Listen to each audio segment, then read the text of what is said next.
Hello everyone, welcome back to my channel. তো এটা হচ্ছে অনেক পুরনো একটা ব্লগ। আমি আমার গ্যালারি স্ক্রল করতে করতে পেয়েছি এটা। এটা হচ্ছে টিচার্স ডে এর অনুষ্ঠান ছিল দুটো একই দিনে। তো ফার্স্টে চলে গিয়েছিলাম একটা টিচার্স ডেতে, মানে খাওয়ানো ছিল আর কি। তো সেখানে এরকম খেলাম আমরা। তো তারপরে এসে দেখো চট করে রেডি হয়ে নিচ্ছি, টাইম একেবারেই হাতে নেই। কারণ সেদিন দুপুরবেলা আমার আরও একটা টিচার্স ডে এর ফাংশন ছিল, মানে স্যার হচ্ছে হল বুক করে অনুষ্ঠান করেছিল।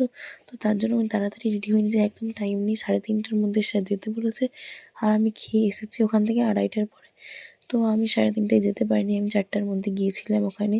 তো ভাবছি স্যার ঢুকতে দেবে কি ঢুকতে দেবে না, কিন্তু না ঢুকতে দিয়ে দিয়েছে। তখন জাস্ট অনুষ্ঠান আর কি স্টার্ট হয়েছে। ওখানে আমরা হলে আর কি, স্যার হল বুক করেছিল, ওখানে আমাদের অর্কেস্ট্রা ছিল, আমরা সব নাচানাচি করেছি, খুব আনন্দ হয়েছে। দেখো এখানে তোমাদের সাথে শেয়ার করলাম। তো কেমন লাগছে তোমাদের ভিডিওটা অবশ্যই বলো। আর তোমরা আমার